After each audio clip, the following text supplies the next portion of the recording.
Well, hello, creatives, community, and kind folks. Welcome to RPG with DBJ. I am your host, DBJ, and all of you that are able to take part in this show live, 6 a.m. Eastern Standard Time, of course, are our co hosts. And today, we're going to talk about best player actions, or basically, don't don't be that guy in tabletop role playing games. This is in response, in a small part, to a multi part series. I think they've gotten in 8 hours or more on the Knights of Last Call YouTube channel about um, skills to learn as a GM. And I thought I'd go at this from the other end and go, well, it's not always about the GM. How about the players? What kind of skills can we learn um, and teach each other as players and not be the proverbial a-hole at the table. And I have my I've been playing 45 years plus, so I thought I'd go over my little list here and introduce you guys to it and talk about what makes a player an a-hole in the first place and try to avoid that. Maybe some people out there might have to take a good look in the mirror and say to themselves, like, why doesn't anyone, invite me back to the game? Or maybe I'm performing some of these actions and really annoying my game master who doesn't want to say anything because we live in a small community and there are very few gamers out there. So, guys, thank you very much for being part of the show. Really appreciate it. Of course, all of you guys are brilliant. So please challenge me on um, a number of these um, rules, techniques that I'm going to bring up, and let's get started. All right, so the first one I brought up is a multi-part one. I should have left it to the end because it's going to dominate this 10-point list. And I do have the list down in a doobly doo, although I did change one. I did change one, and I may go back and change it if I can remember. Oh, my producer. She's so funny. And good morning, afternoon, evening, and third watch, everyone out there. Okay, this first one is play the game. Okay, I know that sounds. It is both a literal and has many meanings behind it. But if you're going to play the game and you agreed to play the game, play the game. Now, that means there's things that you shouldn't be doing if you decided to play this game. All right. So if you agreed to play the game, then play the game. So in other words, don't play other games. And that can be taken in any number of ways, and it means all of it. Okay. So, part A to number one is don't play other games. So, if you're online, don't have another game up. Don't pull out your Game Boy. Don't don't be distracted. Don't play other games. And that's the physical aspect of don't play other games. The next part of this one is one in which I'm not suggesting that we all don't have our desires when it comes to tabletop role playing games. But if you chose to play a fantasy D20 game, let's say you want to play Beck Me or BX or OSE or one of the OSR games or fourth edition, whatever edition game you decided to play and you agree to, don't bring up other games. Don't talk about how much better they are, which goes into our second one. Don't bring up better systems. Don't talk about how my character's third level and it be my character would be best if I was seventh level. No. Play the game in front of you. So because the more you bring up other things, the less investment you have in today. And let's be honest, sometimes players are not just interested in playing another game. They're interested in playing with other people. And if you're going to be that blatant, don't be at the table at all. People don't like that. They don't like that at all. And it's very passive aggressive, right? You could choose not to be in. You could have chosen not to be in this game. So yeah, don't be that person. So don't play other games, whether that's physically like a game on in the background, that other all they see is the reflection on your face as you're playing this other game while you're in the Zoom call or whatever. Don't bring up better systems. And then there's two more, and these two, I guarantee you, many people out there have seen this one before. How we've we've seen these before, we haven't defined them before. So part C of play this game is don't play other themes. What I mean by don't play other themes, I guess it could also be don't play other settings. If you're playing in a horror theme game, embrace the horror and the theme of the horror. If you're playing in a desolate desert setting, don't play in a modern, like if it's ancient desert setting, survival in of trying to search for food and water. Don't play in a modernistic, I can go around the corner and buy myself a cup of coffee and I call an Uber, right? Like, don't play your character, don't play in that theme, don't bring those things. You're playing this game, which is a survivalist game. So embrace the survivalism, right? If it is a comedic, what's a really cool game? Toon or Teenagers from Outer Space, which I still have my original book from R. Talsorian. If it's a comedic game, don't fold your arms and pout when people are making jokes. If this is a game about interpersonal relationships, what is the not Monster of the Week? I know Masks is one. Um, there, I mean, if you're going to play that game, then don't fold your arms and be upset that other player characters and NPCs are going to like inexplicably um, fall for your character or something. If you're playing a game of interpersonal relationships, play the theme that is in front of you. There are some players that are like, I want to play a Jedi no matter what game system it is. And they do it to the point of detracting away from the detective noir game that this is built around, or the military tactics game that this is built around, or the um, um, socioeconomic political system it's built around. And all this character wants to do is draw out their laser sword and start striking people. And it's like, well, okay, I gave you the laser sword in a game that doesn't have that. Fine. But could you actually play this theme? And the last one is, this is D. This is all number one. Don't play the GM. Some people have a force of personality. Some people have a intrinsic ability to talk and portray themselves in a manner that is intimidating, influential, and they, instead of playing the rules or the game, will try to play the game master, the dungeon master, storyteller, narrator, flame tender, go on and on and on, right? The warden. Uh, don't play the GM. Don't try to intimidate them with the force of your personality.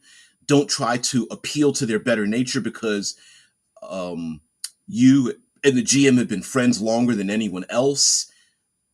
Don't try to influence the GM in out of game antics because they know how you act when you lose and you pout. Don't be that person. All right.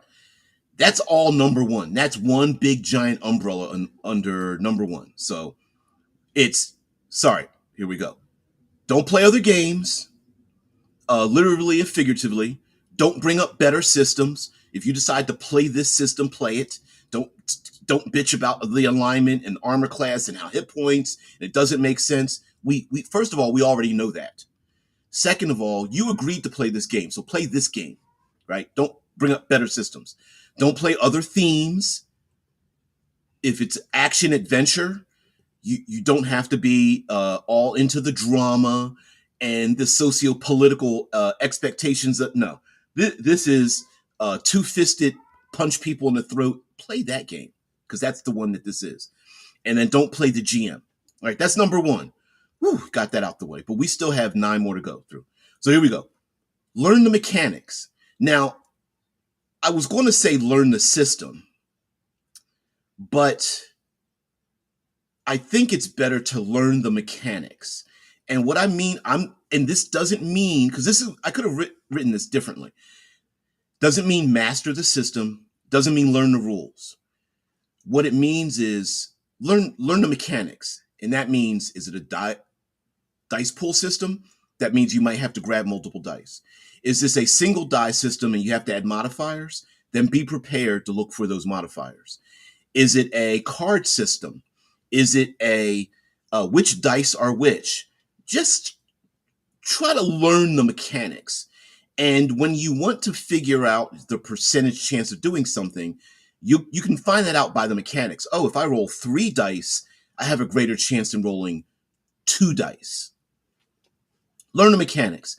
Not in this phraseology is there mastering the system, and neither is it learning all of the rules. None of us can memorize the rules.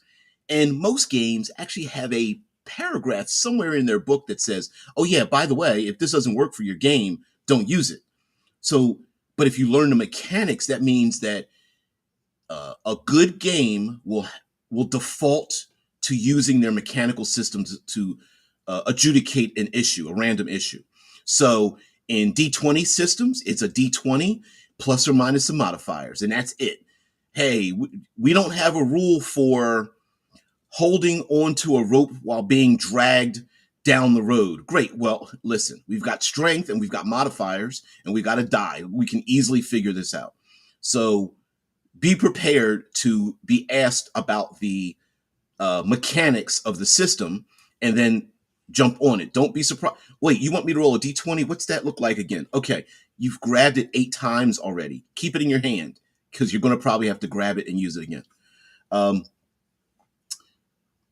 Play in the setting. So what does that mean, play in the setting? Similar to above, where it says play this game, play the game in front of you. You decide to play that game, play that game. Play in the setting simply means make a character and place that character within the setting. Something very common that has happened when I was young was that, for example, let's say the setting had it's fantasy, and whenever you approached any city state or you went down certain roads, you had to pay a toll, a couple of copper pieces, right? And you would get players who would absolutely lose their minds.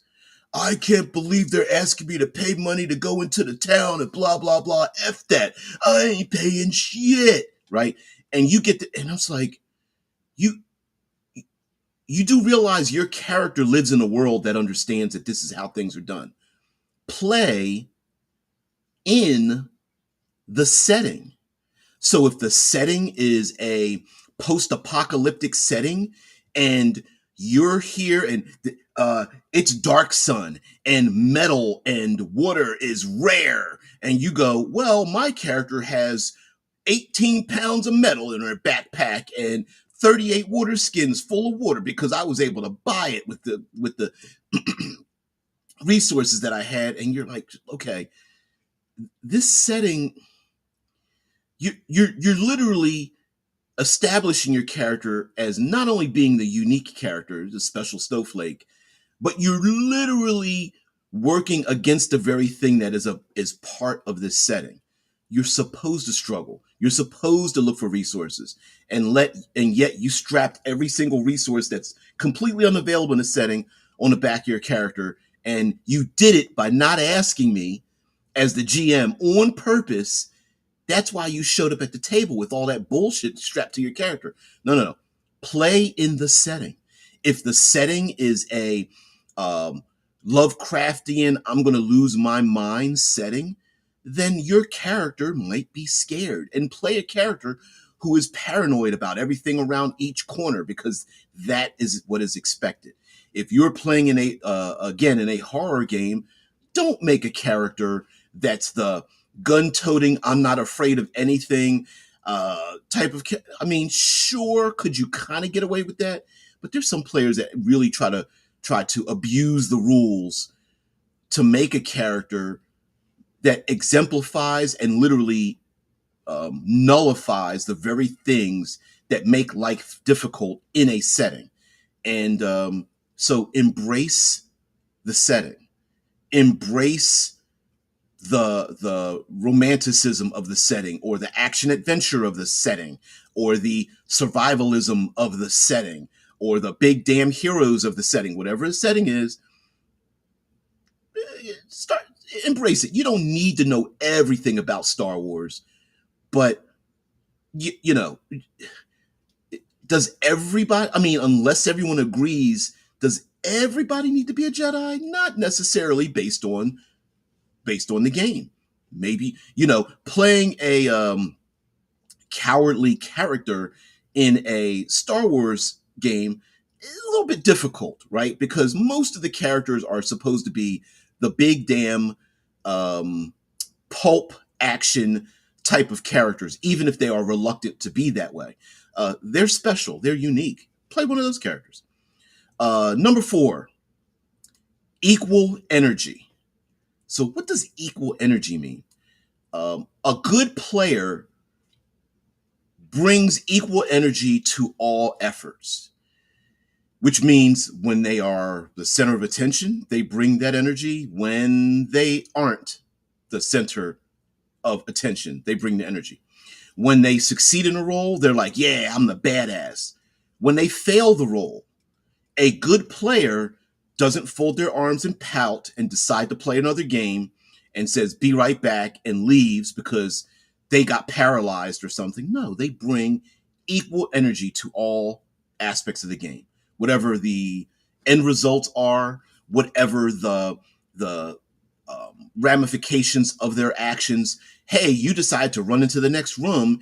It wasn't the smartest thing to it wasn't the smartest thing to do to run into the next room by yourself. You got captured in a web, and your player characters are fighting to get to you, and you can't move. And you go, oh man, yeah, that wasn't a smart move, guys. Sorry. All right, man. Now, and then you bring that energy to other people. Oh man, I can't. Come on, guys. Come on, help save me. And they're like, oh, we're trying to fight off the giant spiders as it is. And you go, man, I try to scream for them in the other room. That's my action.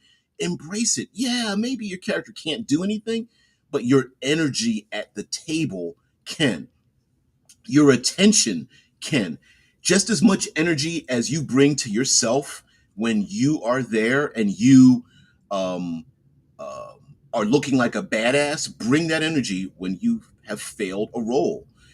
Describe why it is your character did not succeed. You know, hey, character that tried to convince the nobility to give you passage to their kingdom, you failed your charisma check.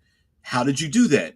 Well, I put up my thumb to one nostril and snotted out some mucus on the floor, and then I spit and let out a rip ass fart and started to give my speech, and that ruined everything. And it's like, you know what I mean? And it doesn't have to be ridiculous, but it's like, yeah, you failed, so let, put your creative juices into that as well. And hopefully, maybe with that energy, things will turn around. Other people will be enthused by your enthusiasm. Bring that same energy. Um, Number 5, web, not spokes. Excadar Prime. Wow, you remember an old one. It says, pursuant to your old video, please be racist in your RPGs. That's an old video. Yeah.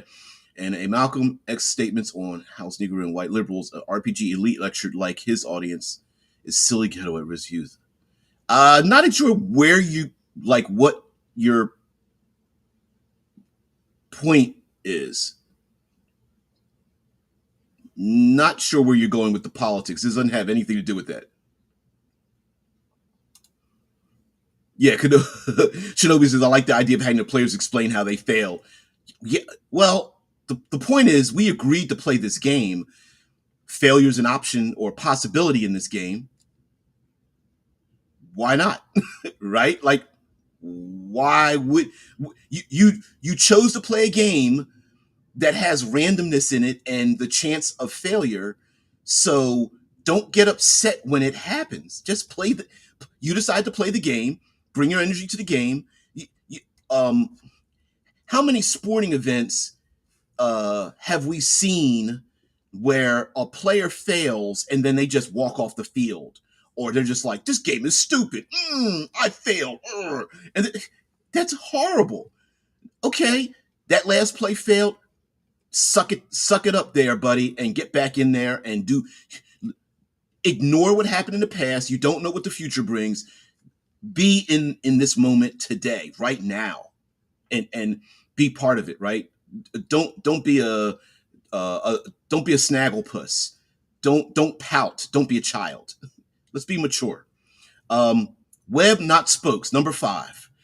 Um, it's not a bicycle spoke where it's just you and the game master. And far too often, when it comes to communication and examples of, hey, here's how to be a better player or game master, it often is talked about as a spoke. It's you and the game master and player. No, no, no, no, no, no, no, no. It's a web. I guess it could also be known as a net. It is you with links to everybody else playing the game. So when someone or there are things happening at the table, invest in not just you and your relationship with the game master, it's you and your relationship with everybody else. Now, I understand, depending on how you found this gaming group, maybe you found them randomly, or it's a beer and pretzels thing, or your social media account called up this game and you joined in at the last minute, whatever. But when I say a web, do the minimum. Learn their names, character names, and their real names, or at least what they like to be called. No big deal, right? Oh, you like to be called Jimmy. Your character's name is Gathramel. Okay, great. That's write it down. Have a connection with your other players. That's outside the game master. You don't need, nor is it necessary for you to always take all of your problems to the game master. It's not the game master's problem. I disagree with people who say, well, the game master kind of has to be a psychologist. No, no, no, no, no, no. You don't need to be one of those. Every person at the table, their responsibility at a minimum is to get out of everybody else's way. So there are some players and who ignore everybody else at the table. All they want is the attention of the game master because the game master is going to help them win. And that's not, no, no, no. You want to be if you want to be an excellent player and you don't want to be an a-hole, consider every time you sit down, you have a connection with everybody else at the table. Don't be a spoke, be a web. Um, Number 6, speak up, shut up. A little bit dichotomous with that. Yeah. Okay, here's the X cards. Okay, thank you for Prime. My point is think it would be cool to have African American people because people play paladins like beta. Well, dude, yeah, no, no, no, no, no, no. You can stop. Uh, I think you're trying to you're bringing up your own political whatever it is, and we're not talking about that today. I would kindly ask you to stop doing that. Otherwise, you can leave. That's it. We're not. I hear your point. Your point's not what we're talking about. So, if you want to go to another political channel, you have every right to do so. Just don't bring that here. I. That's not what we're talking about. I like to stay on point. Otherwise, Yeah, no, have no idea what you mean, and I've not no more energy towards that. Um, Speak up, shut up. So, well, how do you speak up and shut up at the exact same time? You don't. Speaking up is about engaging in the game and not keeping your thoughts to yourself about how great this game, the system, the people you're playing with, the game master, the actions that are happening. Speak up about it. And when I say speak up about it in character, out of character. What do you speculate about what can happen in the future? What was the cool thing that happened in the past? Be a part of it. If I know all of you have seen sporting events and the commentators that take place before a sporting event, during a sporting event, after a sporting event, be like them. Be a fan. Be the person that goes like, "Ooh, that's so cool, man, that's great." Be yell in the background kind of person. Speak up. Hey, the evil lich is there. I bet there's an evil necromancer. Who killed this person? Speak speculation, theories, um, uh, um, uh, possibilities of things happening in the future. Who do you think is the bad guy? Who do you think you can't trust? Who's the person you can trust? Who are the NPCs that really are remarkable and you have a connection with? All speak up about all that stuff. If you found a really cool magic sword somewhere, talk about that really cool magic sword, right? Speak up about it. Speak up about other people's shit. Man, wizard, you really cast that spell. That is awesome. Thanks for saving my ass, right? Speak up. At the same time, shut up. Now, that means that sometimes your opinion is not warranted. Sometimes your expertise isn't necessary. Sometimes the the point of this, and you're going to see because this relates into our next one, he's kind of going a little bit of an order. Sometimes it's not about you. And a really good player understands right now it's about me. The next 2 minutes is not about me. It's about the cool ass shit my player, my fellow ally did. And I'm going to shut up and let them take the spotlight. It's about not correcting people. We all have played, and we're all geeks, we're all nerds, and we play with the well, actually, right? The person who is an expert at whatever intellectual property there is, the person who has to correct everyone about pronunciations and misspellings and the history of Doctor Who and Star Wars and Star Trek and Lord of the Rings and Warhammer 40K and the latest anime or the latest TV show or the latest. Now, listen, we do that stuff here because we're not actually at the table yet, right? This is like the pre-game, post-gaming. So we do that here. At the moment it happens, don't keep raising your hand. Well, actually, what happened back in the third age after the seventh? None of. Okay. Learn to www.sh.com. Quiet it down. It's not about you at this moment. So learn when to speak up and when to shut up. Sometimes, unless someone asks you about your opinions about the eighth book in the series that has nothing to do with what's happening now, you don't need to bring that up. Maybe you're a historian and you know all about World War One and blah blah. Okay, yeah, I get it. And you know all about the Euro theater, blah blah. That's not what we're doing right now. I know you've read Song of Ice and Fire for the fourth time. I get it. But we're playing a role playing game based on this, and we're not playing any of those main characters. So stop, right? Accept the fact that there's uh, permutations or there are, well, in Forgotten Realms, there aren't any evil tieflings anymore. And they said, because that's what they said. Okay. Even the creators of your very favorite IPs, some of them change that shit all the time on the fly. They're not even as beholden to their own intellectual property as you are. So don't hold on so tight. Number 7, move the spotlight. So it's the third round of combat, and you're by yourself in the room by yourself fighting those damn giant spiders. Hacked your way out of a spider web, and the other players are sitting there twiddling their thumbs. You, as a player, you don't need the game master, dungeon master, storyteller, flame tender, narrator, wardens permission to do this. You can say, "Hey, GM, why don't you move on to the other players?" It's fine. Good. Just pause it right here. I draw my sword. I say the activation word. I get ready to strike it. You know what? Let's hold it at the cliffhanger right there and move on to somebody else. You decide to move the spotlight to that one player that hasn't said anything. And maybe it's possible maybe they really don't want to be in the spotlight, but you wouldn't know that if you didn't keep the spotlight on yourself. I had a friend of mine. Well, not had. He's still the best friend of mine. Um, he would play characters that always pulled other people into his antics. So yes, he one time played like a rogue, a thief, and could have very easily made some skill rolls, climbed over a wall to get on the other side of the wall to open up the gate to let everybody in.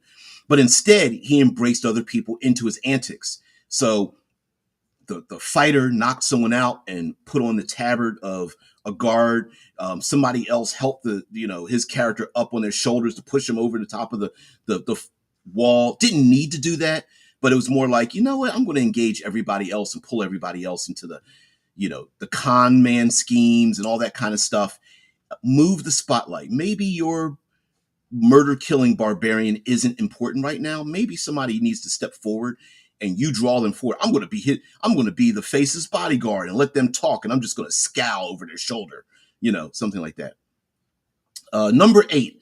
This is more meta. See something, say something. Now, I know this sounds a little bit like hoity-toity and this like, oh, did you hurt your feelings or whatever. No.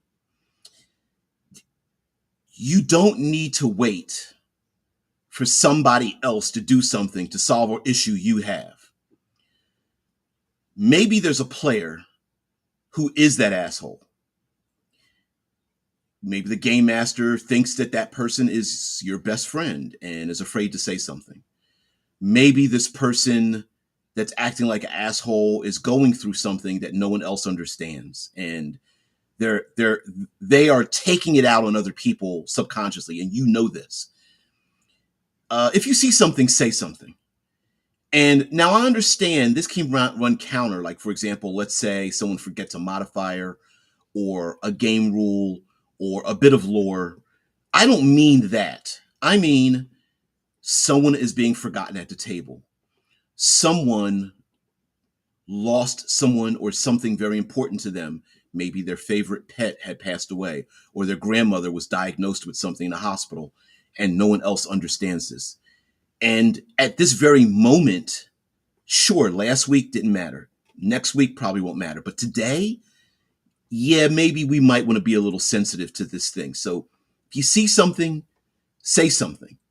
And I this sounds like reporting someone to the cops. That's not what I mean. What I mean is we're all human beings and we're all fallible.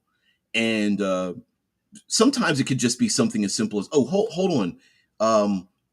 I just want to let you know, Doug and Amy, I just want to remind you that they have to leave in an hour. And we agreed for them to show up, but they've only got like 1 hour left. And I just want to remind everybody in case we go down this other path and go, oh, that's right. Guys, I'm so sorry. Oh, all right. We're not going to pause here. We're going to pause. I know you guys have to leave, so we'll make our break point then, right? Maybe it's something like that. Maybe it's a reminder to everybody, hey, guys, we all agreed we wouldn't be doing player versus player. Remember that?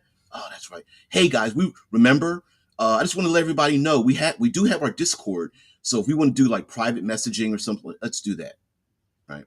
It's if you see something and it's like a little bit out of place or wrong, or people are taking jokes a little too far or whatever, bring that up. Maybe it's the opposite. Maybe people are like getting a little too serious. People getting a little bit emotional. You're like, all right, guys, listen, we agreed this is going to be beer and pretzels. We were going to have some fun. We're getting a little, I just want, can we reassess? Can we pause for just a minute? Can we reassess this? Is this something we want to add into our games? Because I don't really feel comfortable with this thing, right? TSA. uh, TSA. Yeah. All right, everybody. Hands on the wall. Spread the legs. Spread them. Right. See something, say something. But I mean that in a very like minor way. It could be, hey, and this could even be something that works against you. But it's like, hey, game master, isn't there a fourth wyvern? Oh, that's right. Hey, game master, shouldn't you get +2 bonuses because we are exhausted or something? Oh, that's right. You know, hey, game master, I think you have 2 more actions for your enemies because we went last. I mean, we all went first, and now you went last, but now you have the initiative, so actually you get to act again, right? Follow the rules. Um, we make fun of rules lawyers because we know that real rules lawyers only embrace the rules when it acts in their benefit.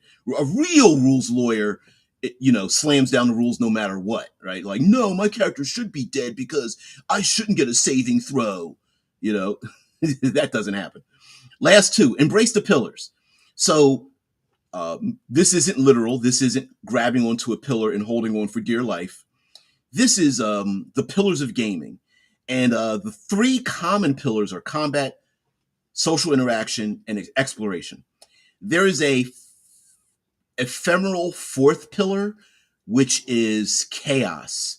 It is antics. It is having fun with your friends and interacting with other players and a game master and having non-rules creative narrative fiction within the setting. You can argue whether you think that's a 4th pillar or not, but I could say having fun is a 4th pillar. So when I say embrace the pillars, sure, did you make a character that is all about murder killing? Great. But right now, we are in a social interaction part of the game. So don't derail us by your desire to want to roll more dice because you created um, the perfect build, and you didn't get a chance to express your 11th level perfect build in this fantasy because everyone's doing the talky talk. Embrace that. What do you add to an encounter when your barbarian really can't do the talky talk, right? Maybe you are the barbarian. I mean, maybe you are the bodyguard standing behind the small halfling as their bodyguard and intimidating people, right? Maybe that's fun. Maybe you embrace the fact that you have no couth and you're eating with your hands before grace is said, and you just look around and realize like everyone's staring at me while I've got a turkey leg in one hand and mashed potatoes under my fingernails in the other hand and stuff like that, and embrace that part. Some of it can be a little bit comedic. Maybe there are maybe your barbarian is enchanted by the great words and education of one of the other players, and you embrace, oh, they're talking, I'm going to listen hard, trying to understand all the big words they're saying or something like that, right? Embrace the pillars. If your game master wants you to explore the world, then explore the damn world. If they're dumping a ton of NPCs in front of you, talk to them. If your game master is setting up complicated combats and things like that, take advantage of it and dive into it. Embrace the pillars. Don't keep trying to turn every encounter, say, uh, to avoid the talky talk because I want to just fight things. Or, hey, let's explore the 8th room, and your game master just rolls their eyes and you don't find anything there. How about the 9th room? I'm letting you know there's nothing else in the house. Are you sure? Yes. We're going to fast forward. There's nothing left in this abandoned house. You found everything. Well, we're still going to go in the basement. Oh, right? Embrace the pillars. Don't overstay your welcome, but embrace them. And lastly, this one is difficult to learn. as well as many of these here on my little small list here. And my last one here is synergy. What is synergy? It means engaging in the game and understanding, reading the room, understanding the table. An example of this would be the players make a left turn, and you know the game master isn't prepared for the left turn. Oh, you decide to go down the path that's going to take you to the desert of desolation. Oh, can you give me 5 minutes? Sorry, guys, can you give me 5 minutes? Okay. If you realize your game master was like, oh, didn't have this prepared, understand it, and then go, okay, I'm not going to stress the game master about. Hey, game master, hold on. You huddle with the other players. Hey, guys, he wasn't really prepared to go to the left. I know it sounds cool. How about we just keep going right? Oh, it's fine with me. Yeah, I'm down with that. Cool. Hey, Dungeon Master, don't worry about it. We're going to keep going right. And okay, good. Thanks, guys. Understand the table. Maybe there's a path of jokes and talking and things where one or two of the other players is just like, okay, we're done. Read the room. Comedians learn how to read the room. Maybe maybe it's time to move on because the joke's just not funny any longer. And your dissertation about Doctor Who, people just aren't interested any longer. Learn to read the room. That's synergy. Synergy also helps when players are stuck. Game masters are having they have like a writer's block moment, and you pick up the pieces and you go, hey guys, let's sit around the campfire and talk about what just happened. You become the distraction so the other players and or game master have time to breathe to think about what their next move is going to be.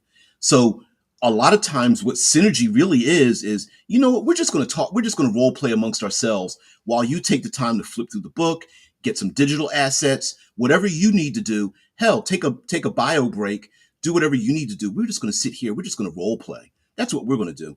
Instead of folding your arms and waiting and going, well, you need to entertain me. You know, synergy is difficult to learn. Uh, uh, Excanar Prime says I'm going to butcher the pronunciation of this because I've never heard this before. My Myrican or Mirican order is multicultural justice oriented, neutral good aligned paladins. I never heard of that. Where is that from? I never. I mean, like, is that a real life thing? I never heard of such a thing. So the let's bring this down to about 150. So let's summarize here, and then we'll talk about other things. So here we go. Summary. Don't blood.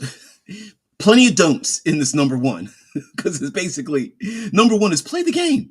You chose to play the game. You agreed to play the game. You sat down to play the game. Play the game, right? Don't play other games physically. Like, don't have other games going on. Don't have the new Destiny 2 or Baldur's Gate 3 running in the background. Don't keep bringing up other better systems.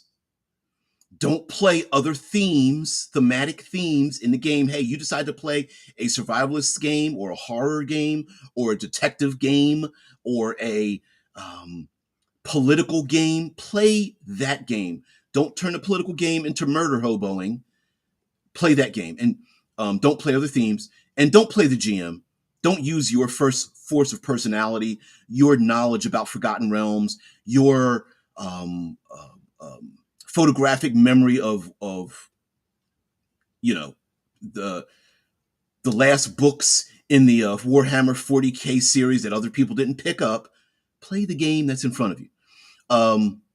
Number two, learn the mechanics. Learn the dice you need to pick up. Learn that whenever we have a question about something, we default to the mechanic, and be ready to engage in that mechanic and understand that that's how the mechanic is used. Even if you don't remember the dice or what the mechanic is, don't be surprised when you are asked to engage in that mechanic. Success isn't automatic. When you say, well, my character is going to sneak up on a bad guy. Okay, grab the dice. And you go, well, grab the dice? Why wouldn't I just automatically sneak up? No, no, no. There's a reason we have mechanics. When you engage in a thing that's got a question to it, a random thing might happen. Yeah, learn that mechanic and learn to accept that mechanic. Number 3, play in the setting. Play in the game world that accepts this thing. So in this game world, if that means you have to pay 5 copper to pass down this road, to just pay the 5 copper. Don't lose your head and turn into an asshole because you're just like, my character would never pay that. Well, you wouldn't be alive this long if you didn't do at least something similar to that in this world and in this setting. So play the setting. If if you're playing Star Trek, be a member of Starfleet, right? Play in that setting. You're not going to be a Jedi in Star Trek by playing Star Wars in this setting. Play the setting. Equal energy. Come to the table with equal energy from your successes and your failures, from the energy you bring for your successes versus the energy you bring for other people's successes and failures. Equal energy. Embrace your failures. Describe your failures, right? With as much enthusiasm as you are about trying to make fun of other people. The game is about webs, not spokes. So it's not just you and your game master and always trying to get their attention. Connect with the other players. When I say out of the game, I don't mean like when the game is over, which you should, but connect with their player. Have your character bring up things that ties them to other players. Your character goes, oh, as a wizard, where did you learn such magic? Maybe you're scared of that character. I can't believe you summoned flames from the ethereal realm. That's scary. It's a web, and engage with the other players and their characters as much as you can, not just the game masters, not just you and them, it's everybody else. Speak up, shut up. Talk when, speak up and don't just stare at the game master waiting for them to give you information. Speak up and say something and say, hey man, this is great, this is cool. Speak up in character. Talk about what you think the future might bring. Speculate about the mission at hand and who's the bad guy and who's the double crosser and where is that magic really coming from, and if this is science fiction, is the alien race really here to invade, or are they just there to get resources, and why are they there, and the genetic manipulation and blah blah. Speak up about these things, but then learn to be quiet. Learn when to speak when spoken to. That's really wrong. Get up on the podium and speak up, and then pass the mic. Right? Learn when to be quiet. Maybe we don't need to constantly be reminded about how many moons and suns are over Tatooine. We don't need to keep being reminded about the fact that you read the Silmarillion 5 times in our pre-Lord of the Rings game or something like that, right? Bring that up another time. Now's not the moment. Move the spotlight. It's not always about you. Invite, bring in, call up other player characters to become the forefront. Hey, you're the best. Your character's the best at this, not my character.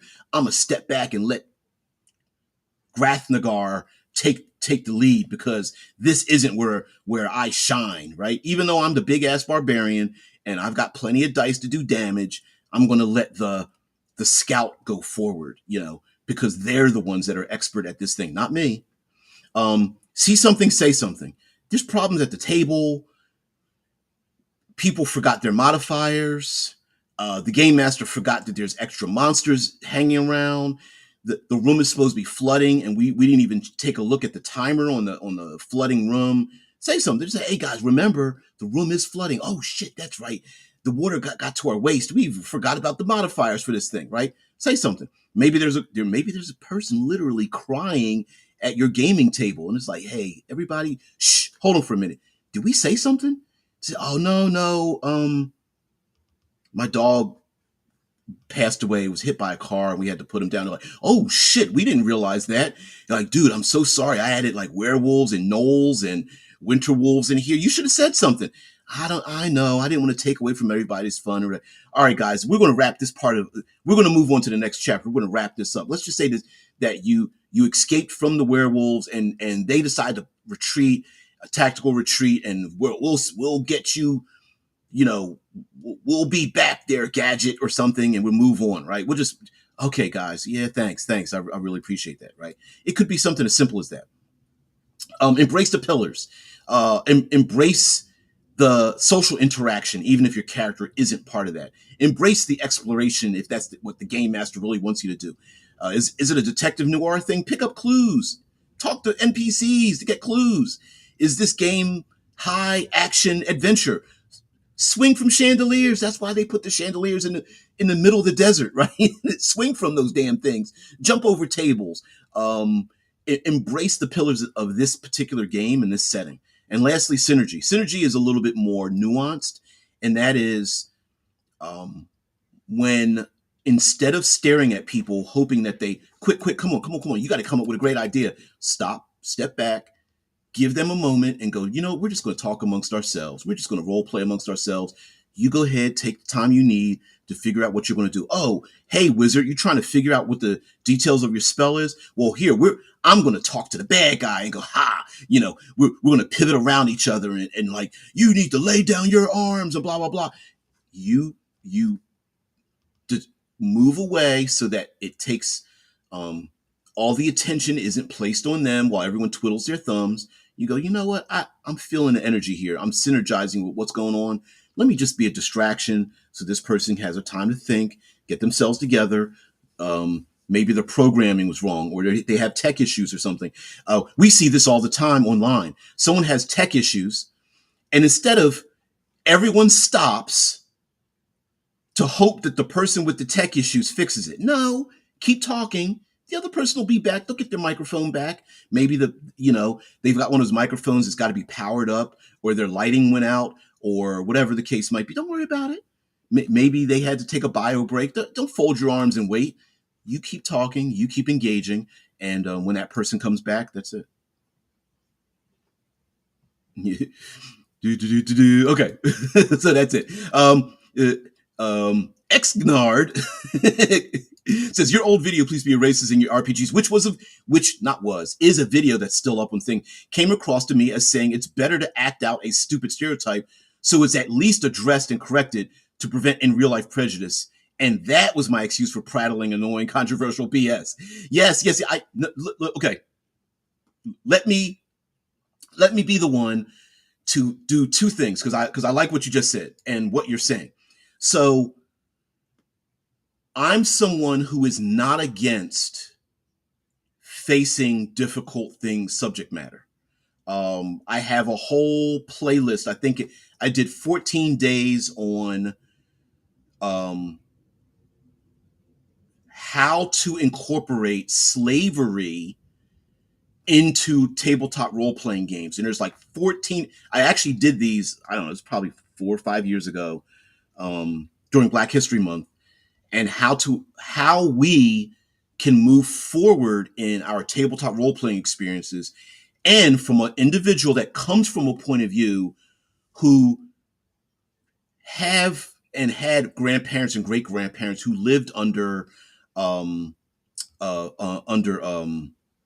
pretty horrific conditions in the South when it comes to Jim Crow laws and Uncle Tomisms and things like that. I have a whole series of that. And what I like about what you're saying is that I'm not against it. What I do number two, what I do is that I like to remain focused. So now that doesn't mean that that's not a thing we can't talk about, because we have. Oh hell yeah, we have here on the show, and so I'm not against that, but I'm also not I'm old enough to have seen things come and go so often that people. I've brought up this term before. Everyone has a right to their emotions. They don't have a right to bring them into reality. And I see today that everyone is completely convinced of their own emotional stance on things. And as a person who's seen that stuff like disappear in the wind, more often than a little bit, that I'm like, yeah, you might want to calm down a little bit on your position, because for the most part, most of our positions in life end up disappearing under the weight of their own scrutiny. Um, People get upset and then they think their emotions should dictate the rest of the world, and we don't have a right to do that. I mean, that's the position I take, right? You have a right to your feelings. You don't have a right to express those feelings and change the world around you, which affects other people. An example would be road rage. Yes, you have a right to be scared and dismayed and even upset that someone cut you off in traffic, because that's dangerous. But what you don't have a right to do is run somebody off the road, right? That person that tried to do that to you is wrong. You doing it to continue that thing is not possible. People in prisons are, for many parts, controlled by their emotions, and they pull each other down. Going back uh, my old video where it says "Please be racist in your RPGs." What I was referring to, and I know you saw it, and you got the point. Some people didn't get the point, and it's got a very clickbaity, sarcastic. It's not clickbaity because it's actually true. Clickbait is something that once you click it, you realize that's not really what it's about. So the title of that video is that it's not only portraying stereotypes, but it is the fact that we can all learn from horrible stereotypes and move forward from them. We don't have to eradicate them. They could still exist in our tabletop role playing games.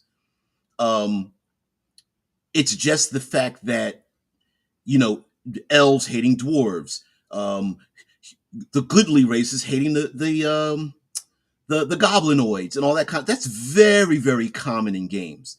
And I'm not saying we need to get rid of them, but I'm also not ignoring the fact that some of that stuff does smack a little bit of like, yeah, maybe we don't need this any longer, right? Like, I get, there we go. I get the fact that there are people on opposite sides of an extreme. There are some people who've folded their arms, planted their flag, and they're just like, we're always going to kill goblins because they're always evil, damn it, right? Um, in ancient when I say ancient, ancient.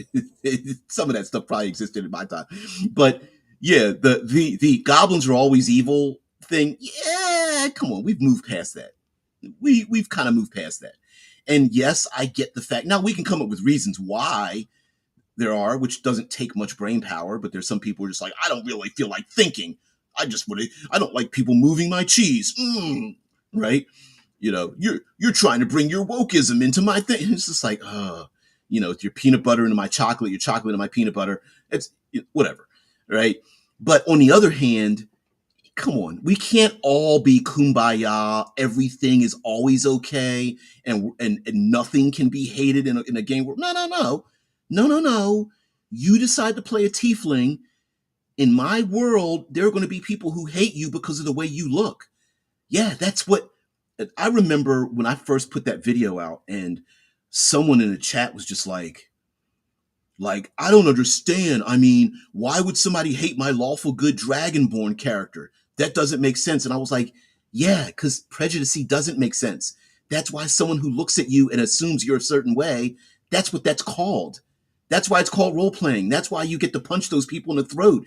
That's why we get to exalt we are better than that kind of thing in a role playing game. I don't mean that we should embrace stupidity and ignorance and immaturity. I'm saying that we can confront that thing and learn from it. So like WotC removing that from the game? No.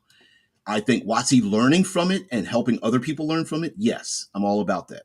Not also, let's be honest. we have a propensity now for players to want to play like monstrous races and things. It, I, I would dare say that humans and elves and dwarves are probably put into the category of being like the evil outsiders, and all the monstrous races are the good guys now. To be honest with you, it's gotten that far. Um, so to say that all the goblins are evil is a little bit ridiculous when you've got the all the players are like, wait, you're a drow elf, you're a tiefling, you're dragonborn, and you're telling me that my orc character's the bad guy? Really? That's a little bit presumptuous. You know what I mean? And I know people have used all kinds of excuses. Well, the monster manual says. I'm like, yeah, the monster manual said a lot of bullshit that we ignore, right? So yeah, that's where I was coming from there. Ex Gennard. I'm butchering your avatar name there, but whatever. So anyway, guys, thank you very much for being part of the show. I really appreciate it. Um, thank you very much for taking part in this show live. I I wonder why I'm reluctant to go back to and do more videos of the ones that get the most attention. Exodar Prime says, "Thank you, thank you. You got shit. You don't owe me jack shit, there, dude, or person. You don't owe me anything, right? Your job is to challenge me. Now I prefer the challenges to be within like our theme, but if you guys come up with the theme, whatever, that's what we're going to talk about. So and so I'm not against talking about those things, but I was on a roll. So it did, I was running the relay. I didn't want to slip on a banana. But yeah, that's what it's about. It's like we don't need to get rid of the old, and we can learn about the new. There isn't a need to. We don't have to pick a side, right? We can embrace all of it, including all the air quotes problematic things in role playing games. We can embrace that bullshit too. I'm and even to the point where we can even admit we're hypocrites. Like I like Call of Cthulhu. I like Lovecraftian horror. I think Lovecraft is a bullshit. I ain't paying that dude shit. His thing. Hey, listen, I'll play a free game in a minute of some Lovecraftian horror, but I ain't giving them no money to the estate. F you, dude. Racist ass piece of right. That's me. But am I a hypocrite? Yeah, of course I am. Because I'm admitting it. Like I love myself all those Cthulhu games and horror. I mean, yeah, I ain't that stupid. Like, yeah, I'm a geek. I like all that shit too. Um, but we have an example. We already have an example in role playing of us both figuring out how to both keep what we want and then edit what we don't want, and that's absolutely a game that still has fans of it, which is today, which is Call of Cthulhu, and all of its iterations, right? Because it's actually in the public domain. So we've got a lot of those role playing games, and are there people? I mean, yes, is there a percentage of people out there that's like the only reason I like Call of Cthulhu is because of the racist element? I mean, is there a chance that there's a tiny sliver of people that are into the game because of that? Sure, but is that really it? No, no. It's because people are into horror. They're into the history of it. They're into the antics. They're into the yeah. I don't have to be the fastest. I just need to be faster than you when I run away from the evil thing. Yeah, horror games are great, and the unexplainable evil thing out there is kind of like, yeah, we get it. Tentacled mouths and oily skin and things coming out of people's sphincters and stuff. Yeah, we get that. We get all that. Um, was Lovecraft pandering to an age at which it was pretty prejudiced and racist.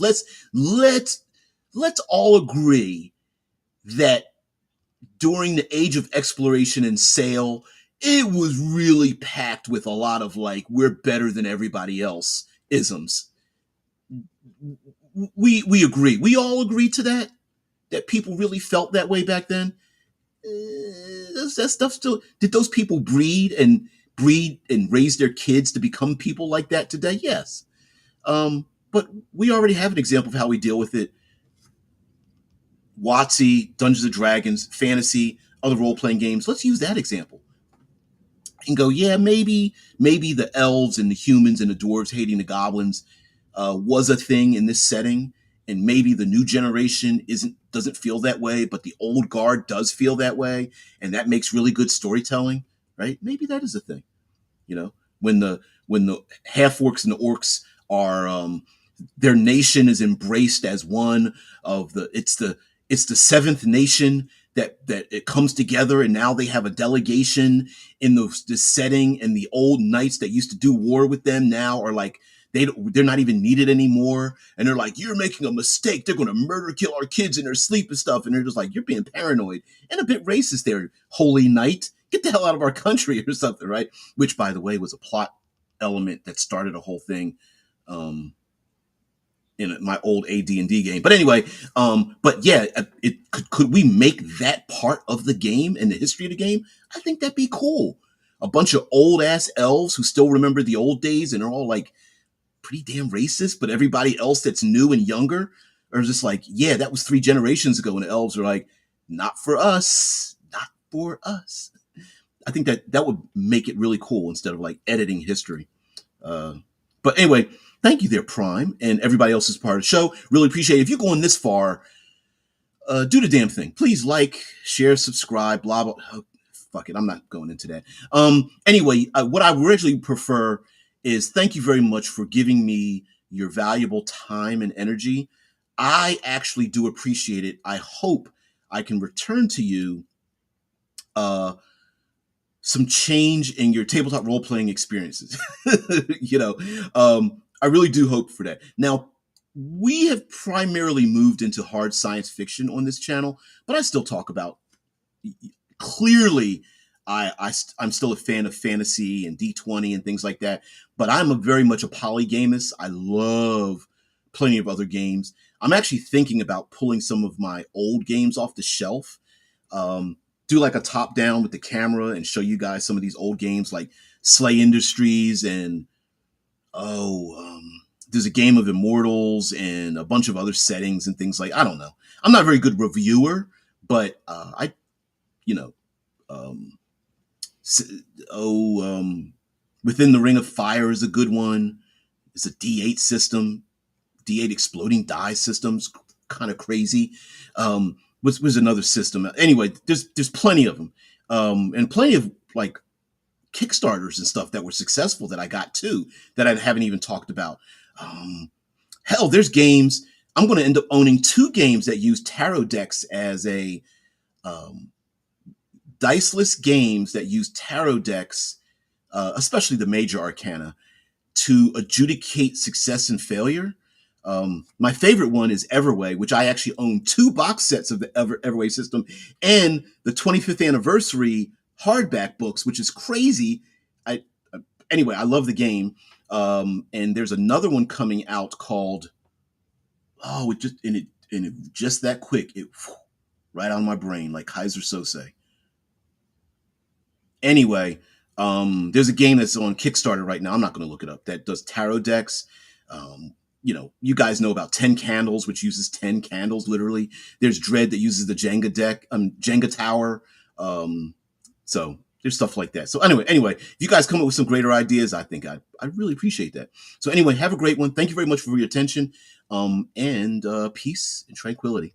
Bye.